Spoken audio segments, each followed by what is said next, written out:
ನಮಸ್ಕಾರ ಸ್ನೇಹಿತರೆ, PB ಮೀಡಿಯಾಗೆ ಸ್ವಾಗತ ಸುಸ್ವಾಗತ. ಸ್ನೇಹಿತರೆ, ಇನ್ನೂ ನಮ್ಮ ಚಾನಲ್ನ ಸಬ್ಸ್ಕ್ರೈಬ್ ಮಾಡ್ಕೊಳ್ದೇ ನೋಡ್ತಿದ್ರೆ ಪ್ಲೀಸ್ ಸಬ್ಸ್ಕ್ರೈಬ್ ಮಾಡ್ಕೊಂಡು ವಿಡಿಯೋನ ಫುಲ್ ವಾಚ್ ಮಾಡಿ.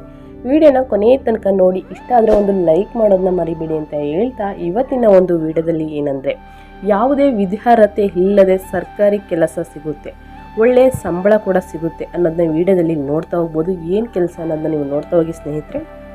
ಶಿವಮೊಗ್ಗ ಮಹಾನಗರ ಪಾಲಿಕೆಯಲ್ಲಿ ಖಾಲಿ ಇರುವ ಹುದ್ದೆಗಳನ್ನು ಭರ್ತಿ ಮಾಡಲು ಸಲುವಾಗಿ ಅರ್ಹ ಅಭ್ಯರ್ಥಿಗಳಿಂದ ಅರ್ಜಿಯನ್ನು ಆಹ್ವಾನಿಸಲಾಗಿದೆ ಸ್ನೇಹಿತರೆ.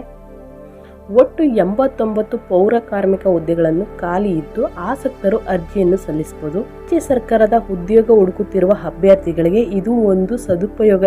ಈ ಅವಕಾಶನ ಒಂದು ಸದುಪಯೋಗ ಪಡಿಸಿಕೊಳ್ಳದೇ ನೀವು ಅರ್ಜಿ ಸಲ್ಲಿಸಿ ಅಂತ ಹೇಳ್ತಾ, ಅರ್ಜಿ ಸಲ್ಲಿಸುವ ಮೊದಲು ಆಯ್ಕೆಯಾದರೆ ಸಂಬಳ ಎಷ್ಟಿರುತ್ತೆ ಮತ್ತು ಅರ್ಹತೆ ಏನು, ಅರ್ಜಿ ಸಲ್ಲಿಸಲು ಯಾವ ರೀತಿ ಪ್ರಕ್ರಿಯೆಗಳನ್ನು ಮಾಡಬೇಕು ಎಂಬುದರ ಬಗ್ಗೆ ಸಂಪೂರ್ಣವಾದ ನನ್ನ ಮಾಹಿತಿನ ನೀಟಾಗಿ ತಿಳಿಸ್ಕೊಡ್ತೀನಿ.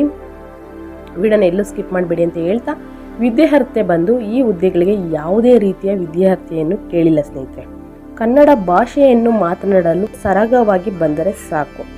ವಯೋಮಿತಿ ಅಂದರೆ ಏಜ್ ಲಿಮಿಟೆಡ್ ಎಷ್ಟಿರಬೇಕು ಅನ್ನೋದಾದರೆ, ಶಿವಮೊಗ್ಗ ಮಹಾನಗರ ಪಾಲಿಕೆಯಲ್ಲಿ ಉದ್ಯೋಗವನ್ನು ಪಡೆದುಕೊಳ್ಳಲು ಅರ್ಜಿ ಸಲ್ಲಿಸಲು ಅಭ್ಯರ್ಥಿಯ ವಯಸ್ಸು ಬಂದು ಸ್ನೇಹಿತರೆ ಕನಿಷ್ಠ 18 ವರ್ಷದಿಂದ ಹಿಡಿದು ಗರಿಷ್ಠ 50 ವರ್ಷ ಮೀರಬಾರ್ದು ಸ್ನೇಹಿತರೆ.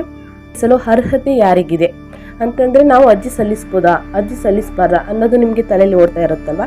ಅರ್ಜಿ ಸಲ್ಲಿಸಲು ಅರ್ಹತೆ ಯಾರಿಗಿದೆ ಅನ್ನೋದನ್ನ ಕೇಳೋದಾದರೆ, ಮುನ್ಸಿಪಲ್ ಕಾರ್ಪೊರೇಷನ್ಗಳಲ್ಲಿ ನೇರ ವೇತನ ಕಲ್ಯಾಣ ದಿನಗೂಲಿ ಆಧಾರದ ಮೇಲೆ ಕಳೆದ 2 ವರ್ಷಗಳಿಂದ ನಿರಂತರವಾಗಿ ಕೆಲಸ ಮಾಡುತ್ತಿರುವ ಪೌರ ಕಾರ್ಮಿಕರು ಮಾತ್ರ ಅರ್ಜಿ ಸಲ್ಲಿಸಲು ಅರ್ಹರು ಅಂತ ಹೇಳಲಾಗಿದೆ ಸ್ನೇಹಿತರೆ.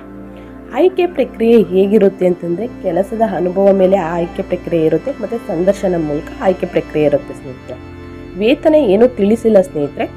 ಉದ್ಯೋಗ ಸ್ಥಳ ಬಂದು ಶಿವಮೊಗ್ಗ ಉದ್ಯೋಗ ಸ್ಥಳ ಆಗಿರುತ್ತೆ.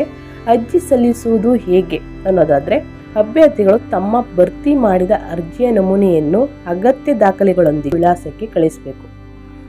ಯಾವ ವಿಳಾಸಕ್ಕೆ ಕಳಿಸಬೇಕು ಅಂದರೆ, ಆಯುಕ್ತರು, ಮಹಾನಗರ ಪಾಲಿಕೆ, ಶಿವಮೊಗ್ಗ, ಕರ್ನಾಟಕ, ಇಲ್ಲಿಗೆ ನೀವು ಪೋಸ್ಟ್ ಮಾಡಬೇಕು ಸ್ನೇಹಿತರೆ. ಪ್ರಮುಖ ದಿನಾಂಕ ಬಂದು ಅರ್ಜಿ ಸಲ್ಲಿಸಲು ಪ್ರಾರಂಭ ದಿನಾಂಕ 24/1/2024 ಆಗಿರುತ್ತೆ.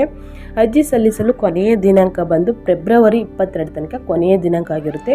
ನೀವು ಅಷ್ಟಲ್ಲಿ ಅರ್ಜಿ ಸಲ್ಲಿಸ್ಬಿಟ್ಟು ನೀವು ಸದುಪಯೋಗ ಮಾಡ್ಕೊಳ್ಳಿ ಕೆಲಸಕ್ಕೆ ಅಂತ ಹೇಳ್ತಾ ವಿಡಿಯೋನ ನಾನು ಎಂಡ್ ಮಾಡ್ತಾ ಇದ್ದೀನಿ. ವಿಡಿಯೋನ ಕೊನೆಯ ತನಕ ನೋಡಿದ್ದಕ್ಕೆ ಧನ್ಯವಾದಗಳು. ಮತ್ತೊಂದು ವಿಡಿಯೋದಲ್ಲಿ ಬರ್ತೀನಿ ಸ್ನೇಹಿತರೆ. Thanks for watching.